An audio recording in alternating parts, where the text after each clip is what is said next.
Nós paramos, né, em Atos dos Apóstolos, capítulo 1. Você lembra o versículo? E nós já falamos a respeito de Judas, né?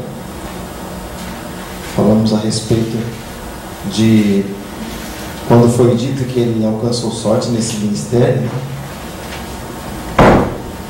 E também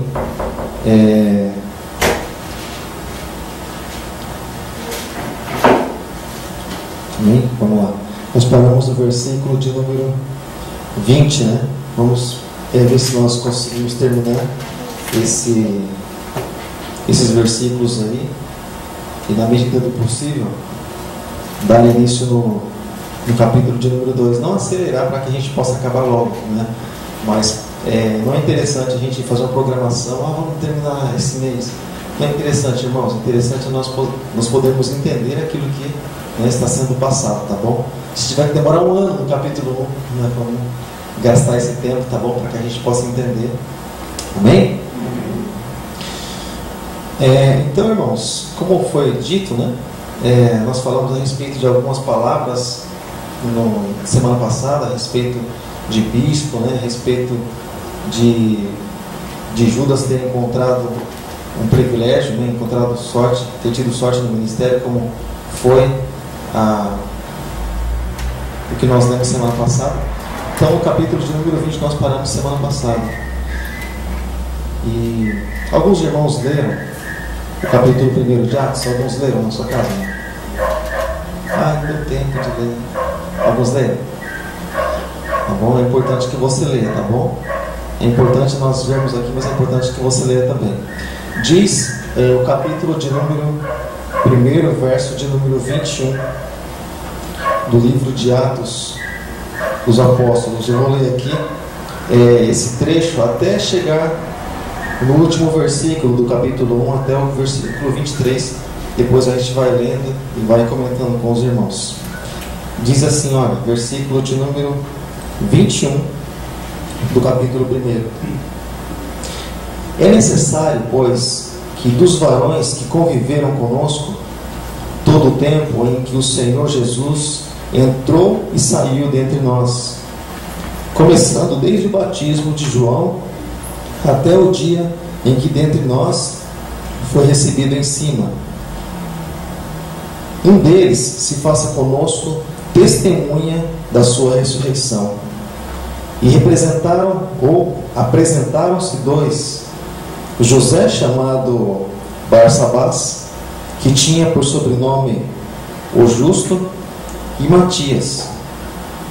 E orando disseram: Tu, Senhor, conhecedor do coração de todos, mostra qual desses dois homens aqui, né? Qual desses dois tens escolhido para que tome parte nesse ministério e apostolado de que Judas desviou para ir para o seu próprio lugar. E lançando-lhe sortes, caiu sobre Matias. E por voto comum, né? Ou seja, todos, né? Ele foi contado com os 11 apóstolos. Só algumas coisas que eu gostaria algumas observações que eu gostaria de fazer. Diz aqui o versículo de número 21. É necessário, pois, que dois varões que conviveram conosco, dois varões, semana passada nós falamos a respeito da expressão varões, né, que significa dois homens, né, que conviveram conosco em todo o tempo em que o Senhor Jesus, ele entrou e saiu dentre nós. O que eles estavam fazendo aqui, irmãos? Como Judas, ele se precipitou, né? Como Judas, ele se enforcou, ou seja, ele se perdeu, né? Como chamaram também o filho da perdição. Alguém precisava substituir Judas. Você pode pensar assim: mas por que alguém precisaria substituir Judas? Porque não deixou os homens, né? Já havia profecia já dita a respeito dos 12. Por exemplo, Jesus disse que os 12 eles julgariam as 12 tribos de Israel, os 12. Os 12 simbolizavam também as 12 tribos dos filhos de Israel, né, que é o nome dos 12, estão lá em Apocalipse, capítulo de número 7, estão lá o nome dos 12. Então, haveria uma necessidade de ter os 12. E é necessário que, a necessidade, pois que o homem que vai substituir, Judas, vai assumir esse lugar então, eles conviveram conosco, ou seja, eles têm participado de todos os acontecimentos que Jesus realizou, ou seja, de toda a obra. É necessário que eles tenham participado também. Então, o versículo 21 e o versículo 22 fala a respeito dos requisitos para aquele que substituíra Judas Iscariotes. E depois dá o nome das pessoas, né, dá o nome dos homens. Então eles fizeram lá uma espécie de uma eleição e disseram, a partir desde o nascimento, ou seja, desde o batismo de Jesus até o dia que o Senhor Jesus subiu, esse homem precisaria estar presente, vendo tudo o que aconteceu. Então, dentre as multidões, né, dentre aqueles que estavam lá, você pode pensar assim, mas só 2 eles se apresentaram, mas no cenáculo havia por volta de 120 pessoas. Dessas 120 pessoas, 2 apresentadas. Não se dá detalhes a respeito de se, por exemplo, para eu diminuir o número de pessoas e eliminando, né, não disse foi feito algum outro tipo de votação para que chegasse nos 2. Mas é certo que os 2 eles foram apresentados aqui. Aleluia. Tem água que tem horas que a água é a solução, né? E então não fala a respeito de um outro tipo de eliminação, mas diz aqui que esses 2 eles se apresentaram. E continua dizendo a palavra de Deus que no versículo de número 23, querido, o nome de um se chamava, o nome de um era José, né, conhecido também como Barsabás. O nome Barsabás significa filho de Sabá. Você sabe que todo nome tem um significado, né? Paulo significa pequeno, combina comigo, né? E cada nome tem um significado. Então, Barsabás significa filho de Sabá, e José significa Deus aumenta, ou Deus acrescenta. E ele se chamava José Barsabás, ou seja, Deus aumenta, Deus acrescenta, filho de Sabá. E o nome do outro era Matias. Os 2 chegaram para que fosse visto ali qual ia ser o substituto. O outro se chamava Matias, que significa dom de Deus, né, ou presente de Deus. Então esses 2 nomes se apresentaram. E qual foi, né, já que os 2 se apresentaram, qual foi a maneira que eles fizeram para que o nome de alguém fosse separado? Vamos continuar lendo aqui. E apresentaram-se 2, né? José chamado Barsabás, versículo 23 eu estou lendo, e que tinha por sobrenome Justo, e também Matias.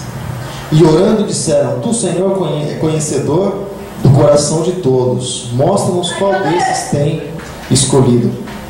Então é interessante, irmãos, porque a obra, eles poderiam muito bem escolher alguém, vamos escolher tal pessoa, mas a obra é de Deus.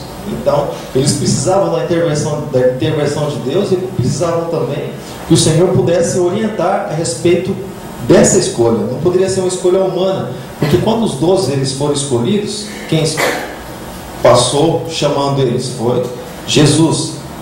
Então, o Senhor precisava intervir, precisava também estar nessa escolha para que essa eleição então fosse feita. E qual era o costume da época para se fazer com que alguém fosse para saber a resposta de Deus? Porque o Espírito Santo ainda não havia descido. Hoje nós temos a liberdade de ter o Espírito Santo, né? Mas o Espírito Santo ainda não havia descido. Então existia um costume na época a respeito de como saber qual é a vontade de Deus. E uma das maneiras de saber qual é a vontade de Deus é a respeito de 2 objetos que eles usavam na antiguidade, lá no passado, dois objetos, não sei se você já chegou a ver ou chegou a ouvir falar, esses dois objetos aqui, ó. Eles se chamavam Urim e Tumim. Você chegou a ouvir alguma vez ou não? Urim e Tumim eram duas pedrinhas, e elas, dependendo de como a vontade de Deus se manifestava, elas mudavam de cor, para eles saberem a respeito de qual a vontade de Deus, por exemplo, se eles iam à guerra ou não, para saber qual a vontade de Deus a respeito de uma atitude que eles deveriam tomar. Então, porque o Espírito Santo não era como hoje. O Espírito Santo, ele vinha sobre alguns profetas na época, eles profetizavam, o Espírito Santo se retirava.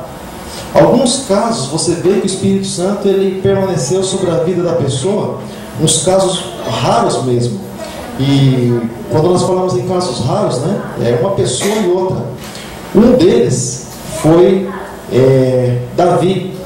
Davi, ele teve a presença do Espírito Santo constante sobre a vida dele. Se você ler aqui, ó, em 1 Samuel, primeira carta de Samuel, capítulo 16, verso de número 14, diz assim, ó, 1 Samuel, capítulo 16, verso 14. Fica depois de Gênesis, Êxodo, Levítico, Número, Deuteronômio. Você vai passar também por Josué, você vai passar por Juízes, né? Você vai passar por Samuel, 1 Samuel, capítulo 16, verso 14. Diz assim que o Espírito do Senhor, ele se retirou de Saul, né? E o espírito mau, né, passou a assombrar, passou a atormentar Saul, porque a unção de Deus, ela estava até então sobre a vida de Saul, mas Deus retirou o Espírito Santo dele. Mas alguns versículos antes, quando o profeta Samuel, ele foi ungir Davi como rei, voltem no versículo de número 13. 1 Samuel, capítulo 16, verso de número 13. Diz assim que então Samuel, ele tomou o vaso para ungir Davi como rei, tomou o vaso de azeite e ungiu no meio ali, né, dos seus irmãos. E desde aquele dia em diante, o Espírito do Senhor, ou seja, o Espírito Santo, se apossou ou se apoderou de Davi, né? E Samuel se levantou e foi para Ramá.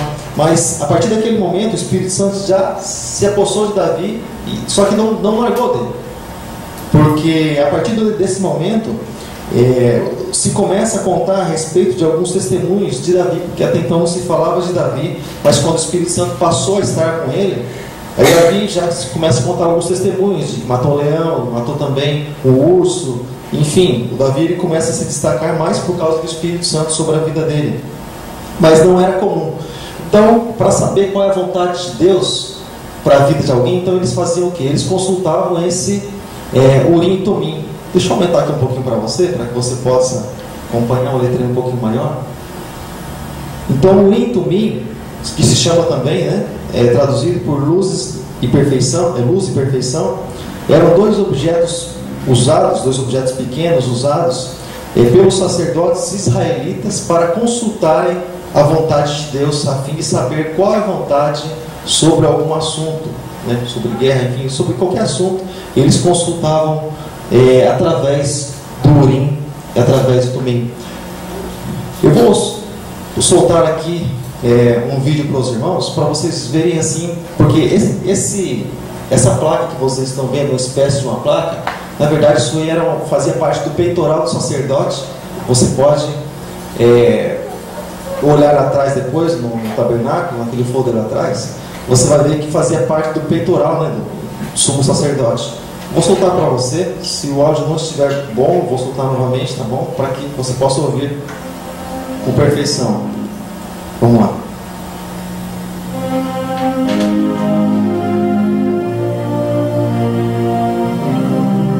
Faça um peitoral que o sumo sacerdote usará para descobrir a vontade de Deus.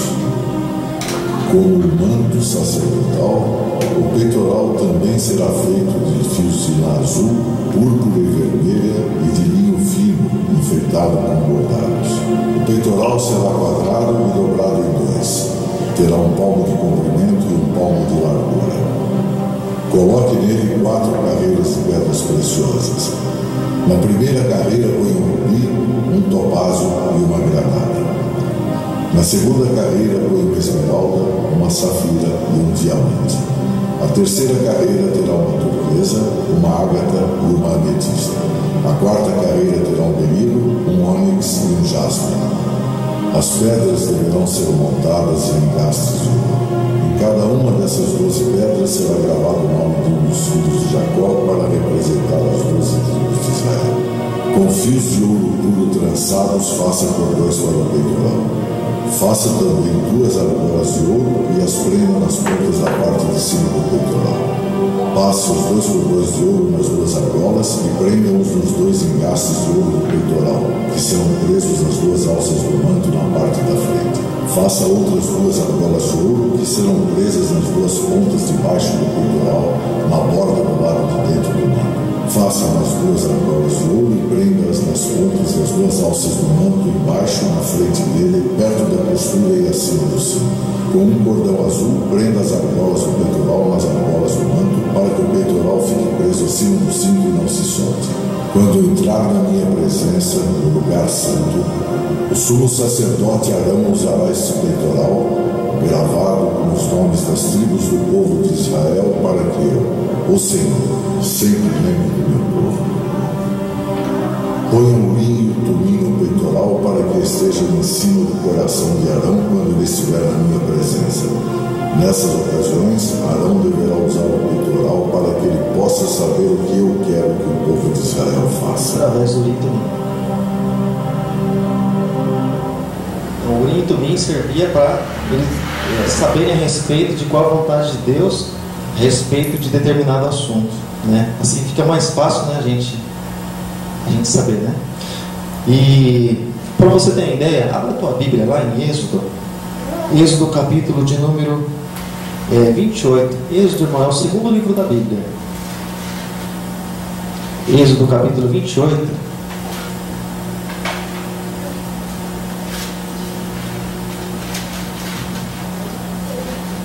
Versículo de número 30.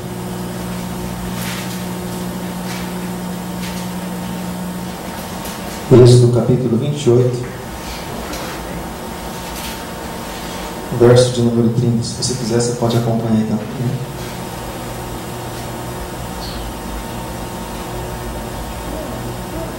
Você encontrou Êxodo 28, 30?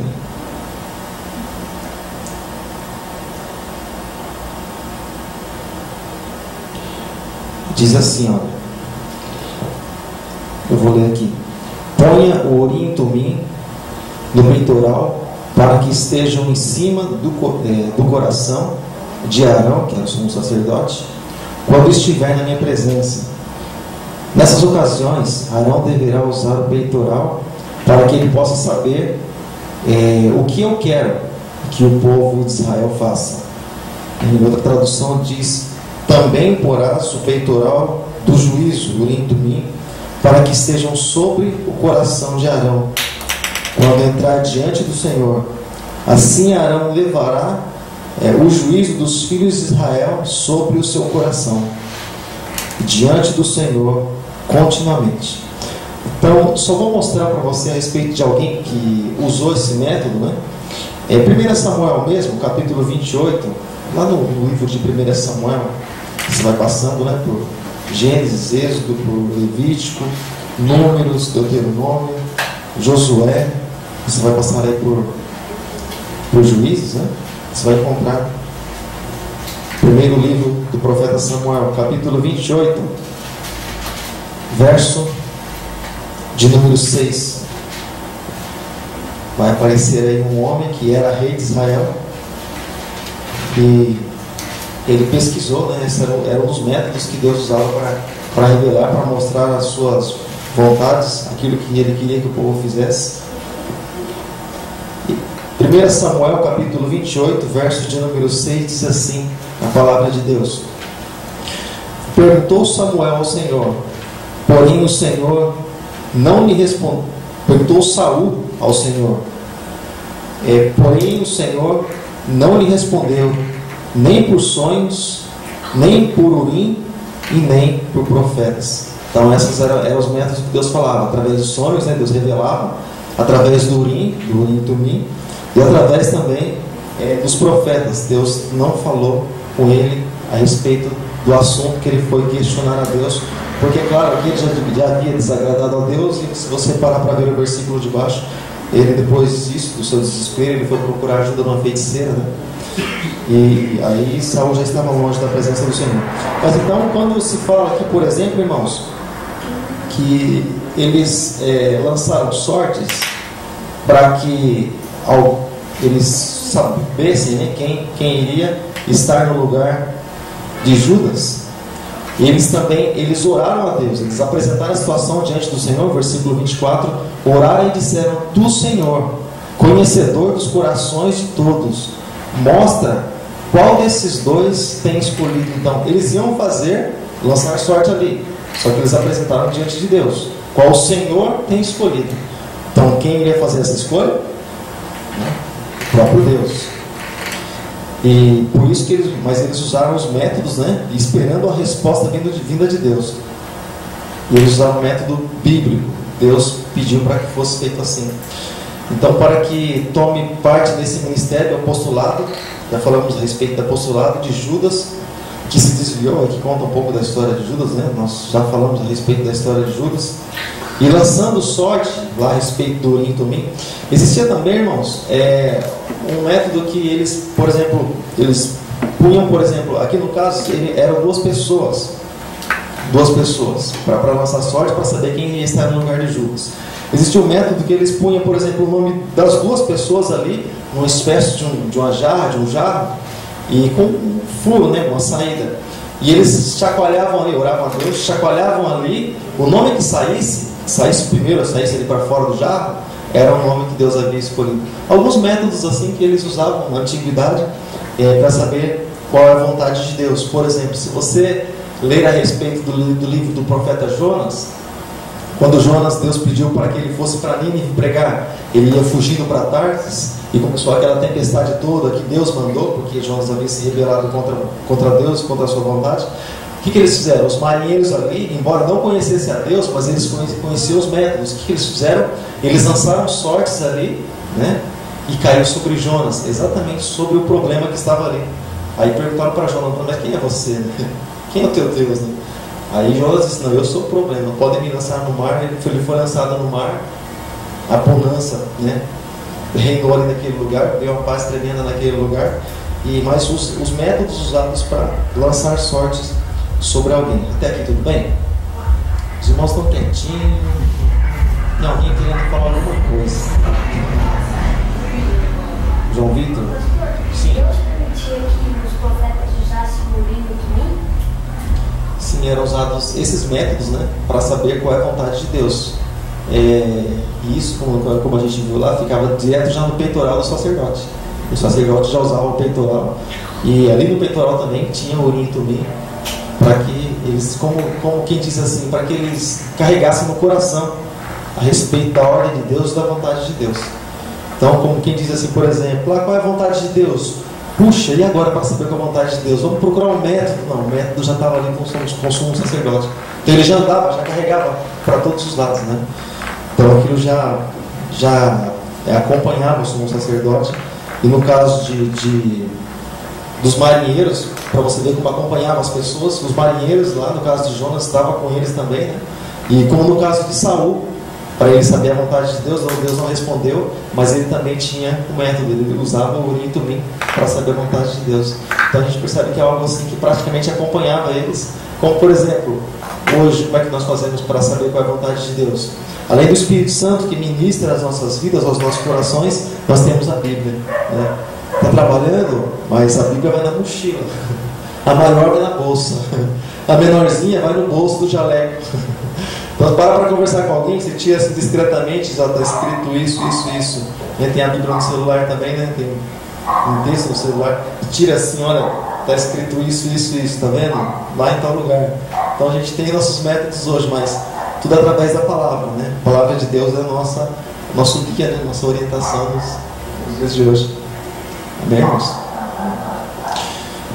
E continuando aqui, então o voto foi contado como comum, ali com os 11, ele foi feito o sorteio, vamos dizer assim, e foi escolhido alguém, né?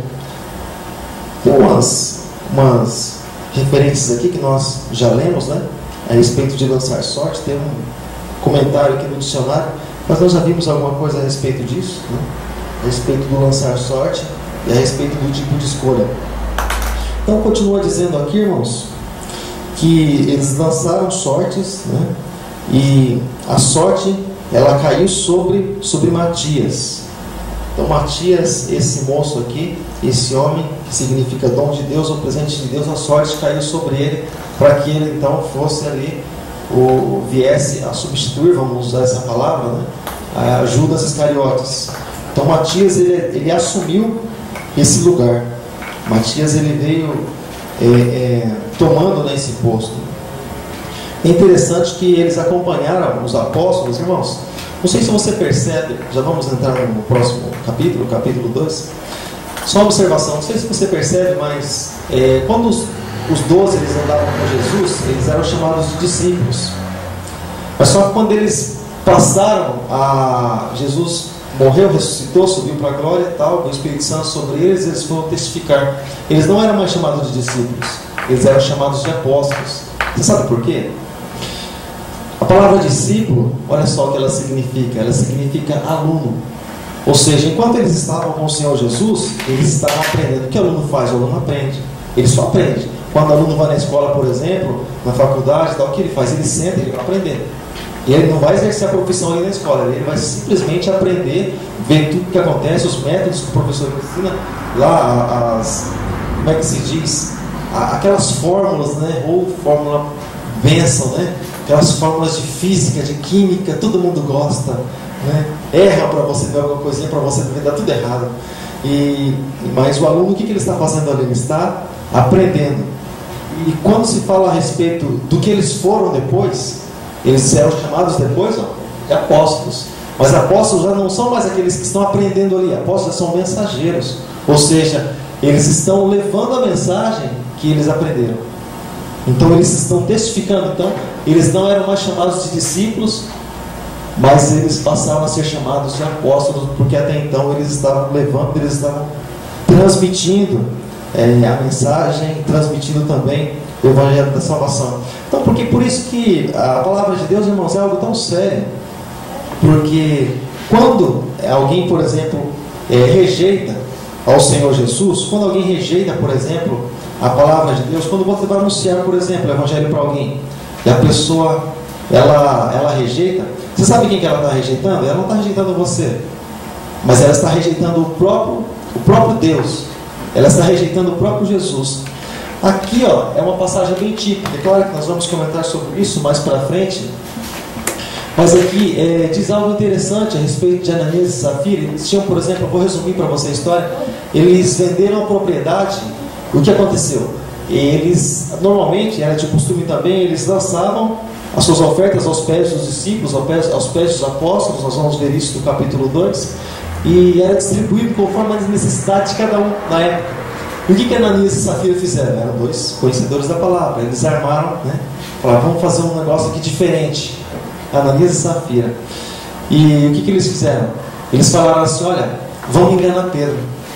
A gente fala que vendeu a propriedade por tanto, mas na verdade não vendeu por tanto. Eles não eram obrigados a fazer isso. Mas se eles fizessem, eles teriam que fazer com verdade, para que não fosse algo mentiroso. Então, algo bem interessante, que quando eles chegaram diante ali de Pedro, quando eles chegaram diante do apóstolo Pedro, não mais discípulo, né? Olha só, vou ler para você alguns versículos para que a gente possa se inteirar na história. Mas um homem chamado Ananias, casado, dá para você ler daí? Quer que aumente um pouquinho? Tá bom aí?